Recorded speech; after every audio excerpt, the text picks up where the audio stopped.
చిత్రజ్యోతి, ఇళయరాజా అవమానం, ప్రభాస్ కాలి గాయం. ఆత్మగౌరవానికి వదులుకోని ఇళయరాజా వైవిధ్య పాత్రల్లో ప్రపంచాన్ని టాలీవుడ్ వణికిస్తుంది.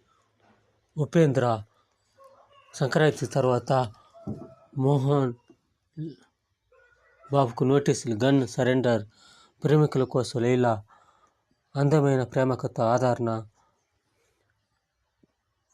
ఏడాదిగా ఎదురుచూసా ఉత్కంఠభరిత చిత్రం. స్వీయ దర్శకత్వంలో ఉపేంద్ర నటించిన చిత్రం you. I. G. Manoharan, K. Srikanth భారీ బడ్జెట్తో ఈ విధంగా ఉపేంద్ర అంటే ఉన్నది ఉన్నట్టు చెప్పే హీరో. ఈ ప్రేమ గురించి ఎంత లోతుగా చెప్పాలో అంత లోతుగా చెప్పే ఉపేంద్ర. ఈ సినిమా అంటే ఏ విధంగా